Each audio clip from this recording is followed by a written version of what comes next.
Eu saúdo todos os presentes com a paz do Senhor. Ainda assentados como os irmãos estão, convido-os a abrirem as suas Bíblias.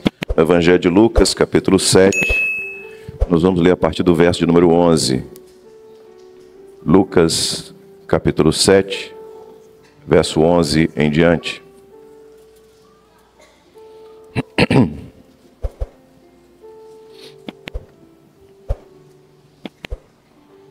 Lucas 7:11 está sendo projetado para aqueles que precisarem usar. Convido a congregação a se colocar de pé, em reverência à palavra do Senhor, que diz assim, Lucas capítulo 7, verso 11. E aconteceu pouco depois ir ele à cidade chamada Naim, e com ele iam muitos dos seus discípulos e uma grande multidão. E quando chegou perto da porta da cidade, eis que levavam um defunto, filho único de sua mãe, que era viúva. E com ela ia uma grande multidão da cidade. E vendo-a o Senhor, moveu-se de íntima compaixão por ela, e disse-lhe, não chores. E chegando-se, tocou o esquife, e os que o levavam pararam. E disse, mancebo, a ti te digo, levanta-te. E o defunto assentou-se e começou a falar, e entregou a sua mãe. Até aí que o Senhor nos abençoe. Senhor Deus, assim como entoamos louvores a Ti nessa noite, Senhor, o nosso ser se alegra grandemente por estarmos na Tua presença e, sobretudo, porque Tu estás aqui. Te louvamos, Senhor, pela Tua bênção, pela forma como o Teu Espírito conduz todas as coisas, como tem falado. E pedimos, Senhor, que seja a Tua palavra o alimento para as nossas almas e que esse alimento nos seja servido pelo Teu Espírito Santo. Pedimos assim a Tua bênção, oramos em nome de Jesus. Amém. Todos podem se sentar. Meus irmãos, nós estamos finalizando um período do ano onde o foco principal, não único, mas principal das nossas orações são os jovens. Nós temos, por orientação de Deus, períodos, meses do ano, onde em cada um deles nós temos um foco principal de oração. Esse mês nós oramos pelos jovens. Os jovens tiveram reuniões, tiveram vigílias, tiveram experiências na presença do Senhor. E a palavra hoje, ela tem também como prioridade os jovens, embora, uma coisa que eu gosto de dizer, a juventude está na cabeça, né? Ou seja, para mim, eu ainda sou jovem. E aí cada um também vai se posicionar. A palavra do Senhor é para todos nós. E é interessante que se existe uma expressão da língua portuguesa, aliás, em vários idiomas, mas essa expressão traduzida na língua portuguesa que é afeita ao jovem, essa expressão é vida. Quando você pensa num jovem, você pensa em vida. Você pensa em tempo. Você pensa em futuro. Você pensa em alegria. Você pensa em disposição, força. Você perguntar para um homem da minha idade, não gostaria de fazer essa menção, não, mas tudo bem. O que você queria mais ter hoje? Eu queria ter a minha cabeça e 18 anos de idade. É tudo que eu queria. Certamente eu ia ter uma prosperidade, eu iria viver uma experiência diferente. É isso, todo mundo pensa assim. Quanto mais o tempo passa, quanto mais longe a gente vai ficando da juventude, menos aquela expectativa de vida é pulsante em cada um de nós. E para o jovem não. Você falar para um jovem, isso aqui vai acontecer daqui a 5 anos. Para ele parece que é uma eternidade. Porque ele tem tanta vida que ele imagina quantas coisas ele vai viver nesses 5 anos até aquilo acontecer. Quando você fala isso para uma pessoa mais madura, uma pessoa mais madura, não, 5 anos é um tempo que dá para a gente prever e tal. É isso. Jovem é vida, jovem é explosão, jovem é expectativas, descobertas. todas essas expressões encaixam-se dentro dessa única que é vida.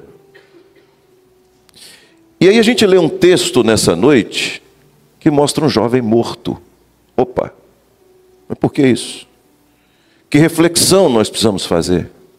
O que o Espírito Santo quer nos alertar no contexto desta expressão e dessa palavra, dessa experiência, para usar a palavra mais correta, bíblica?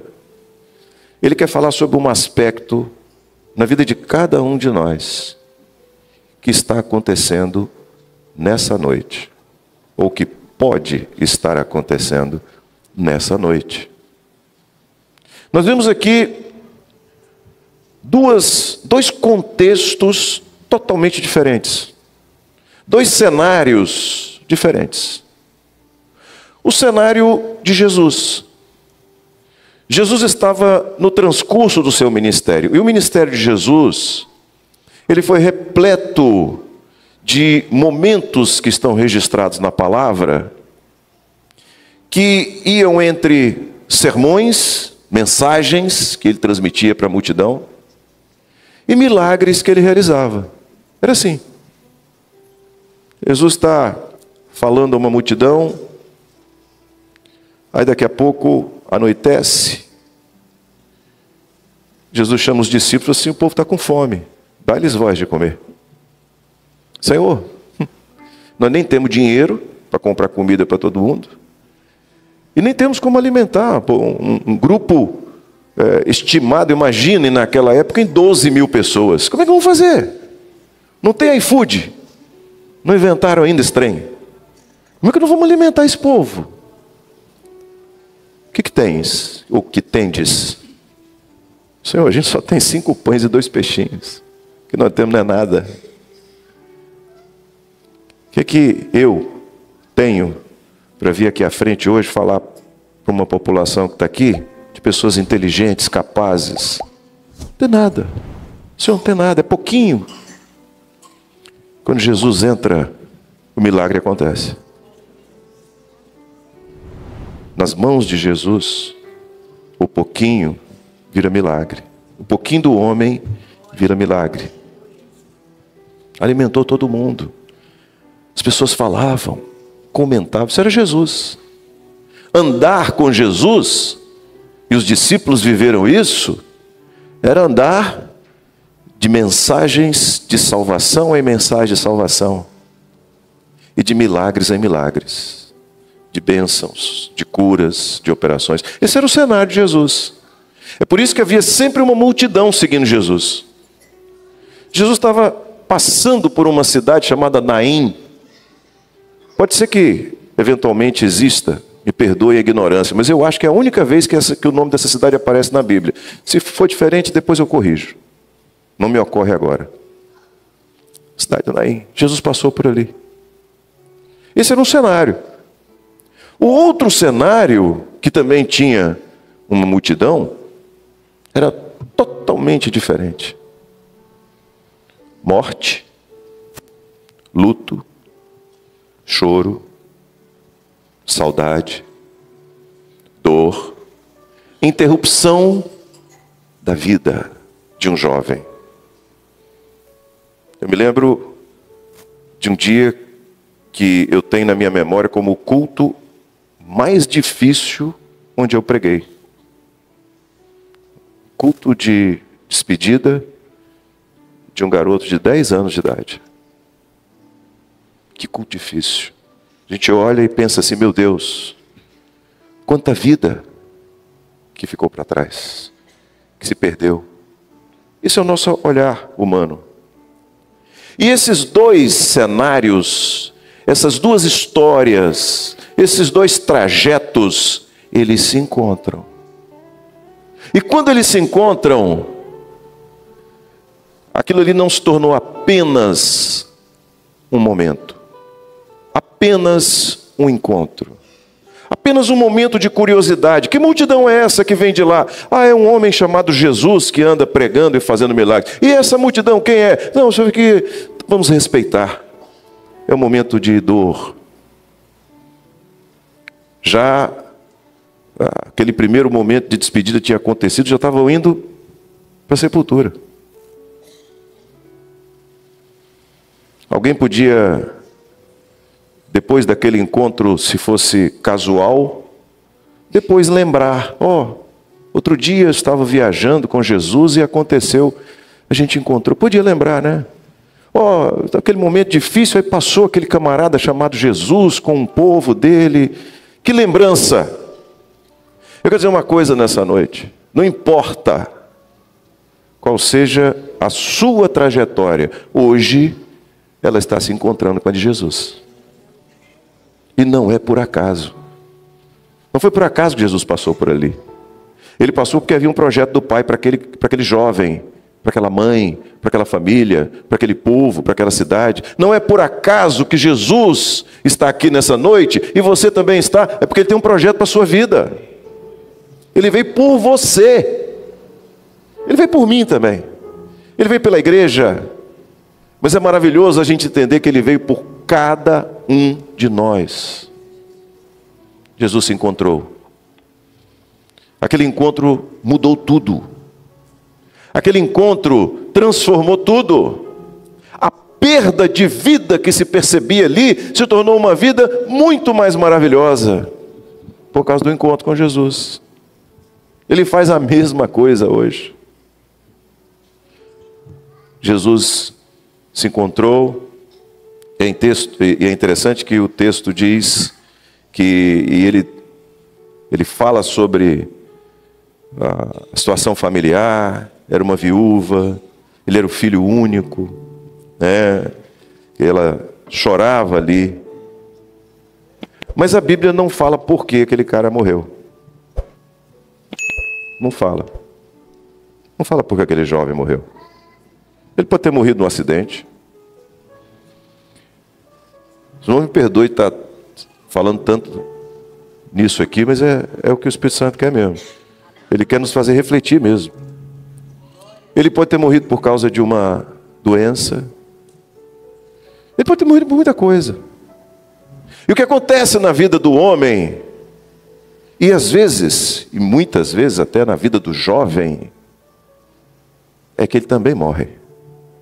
Não para esta vida, mas para a vida que é muito melhor do que esta vida. Que é muito mais maravilhosa do que esta vida.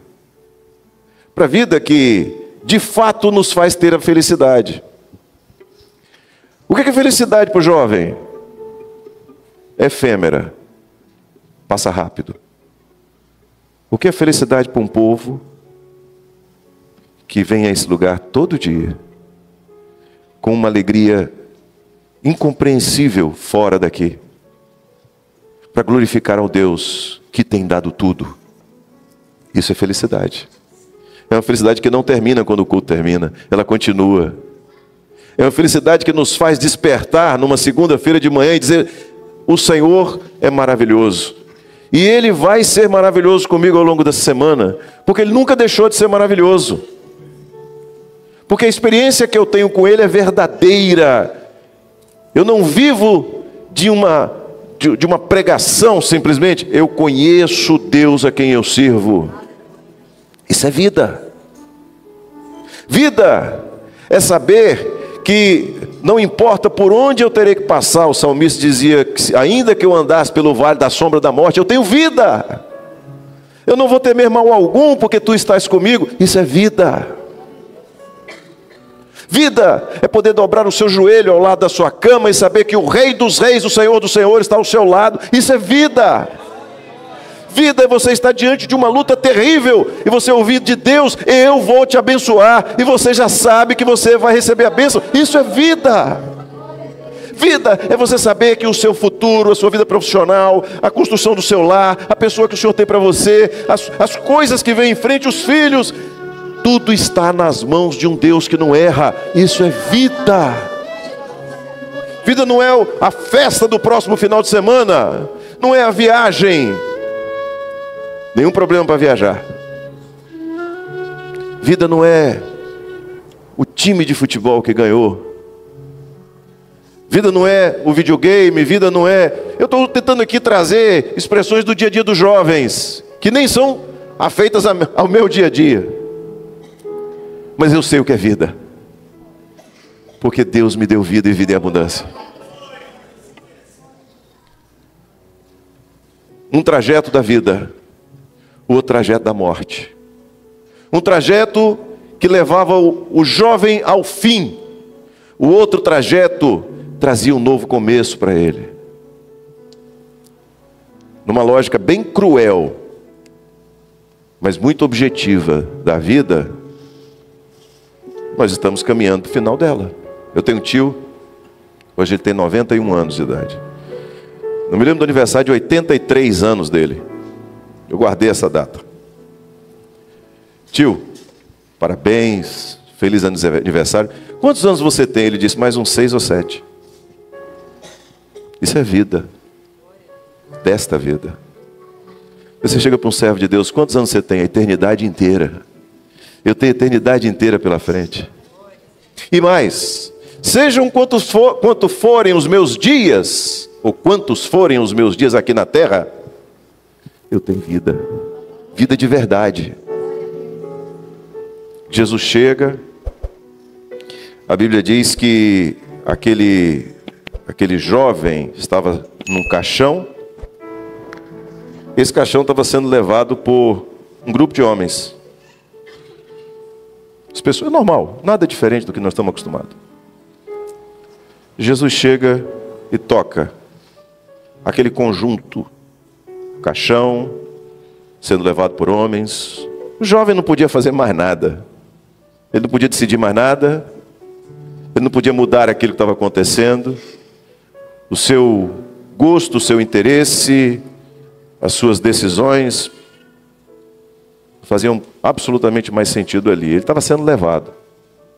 E o jovem desse mundo, ele também está sendo levado. Está sendo levado por muitas coisas. Se você olhar, se você perceber, você jovem, o que está ao seu redor, o seu contexto social, amigos, parentes, você está sendo levado. Há muitas decisões que eu sei que você tomou, não porque você acha melhor, mas porque todo mundo está fazendo. Está sendo levado pelos outros. Aquele jovem estava sendo levado. E por vezes, nada pode mudar isso, a não ser a presença de Jesus. Jesus chegou, tocou. Mas quem é esse homem para mandar parar esse cortejo? Quem é esse homem para mudar o rumo da minha vida? É aquele que morreu por você, que deu a sua vida por você, que está à destra do Pai, que intercede por você todos os dias. É aquele que te deu a salvação. É esse homem que pode e que vai mudar a sua vida hoje, porque hoje é o dia do seu encontro. Ah, mas não tem mais jeito. Morreu não, Ele é o Senhor da vida. É interessante que 2 vezes na Bíblia se registra isso. A primeira foi com Lázaro, 4 dias depois de morto. Agora com aquele jovem, aquele mancebo, porque Jesus deu uma ordem a ele. Jovem, a ti te digo, levanta-te.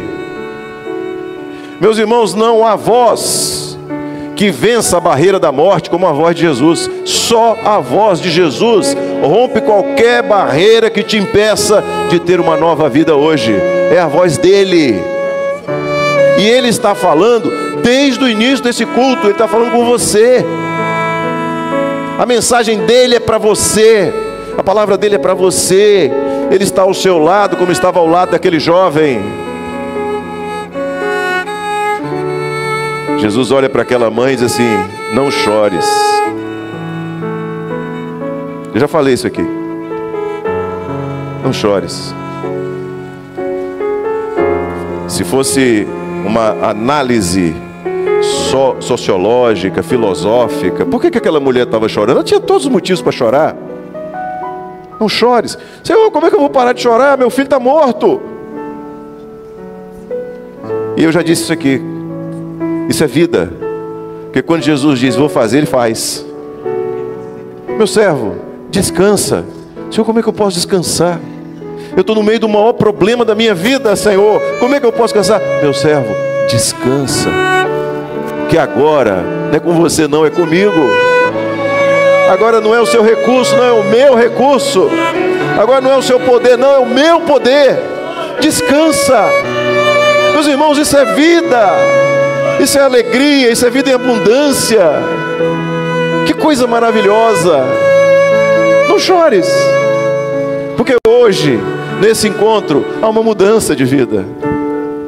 Jovem, quem está falando com você não é o pastor da igreja. Quem está falando com você não é o grupo de louvor. Quem está falando com você não é professor de criança. Jovem, quem está falando com você é Jesus. Ele está te dizendo, levanta-te, porque Ele não te fez para você ficar nessa situação que você está. Ele não te chamou, Jesus não morreu por você para você viver desse jeito. Ele quer te dar vida. E creia, nós só estamos aqui porque nós temos essa vida. Nós experimentamos ela, nós testemunhamos dela, nós vivemos esta vida. Viva também, porque é Ele quem está te chamando. A ti te digo, levanta-te.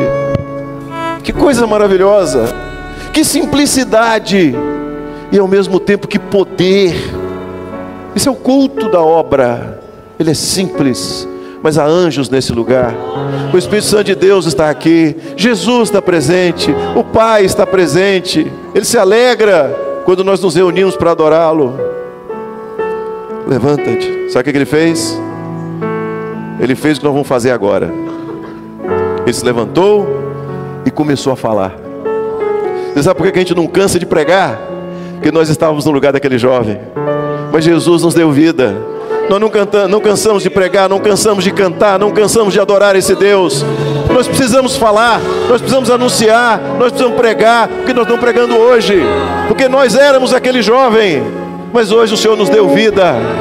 E hoje você veio aqui, seja mais jovem, menos jovem, não importa, para você ter um encontro com o mesmo Jesus e para você ter a mesma vida maravilhosa, em abundância, eterna, que esse Jesus tem nos dado. Nós vamos agora falar através do louvor. Louvado seja o nome do Senhor.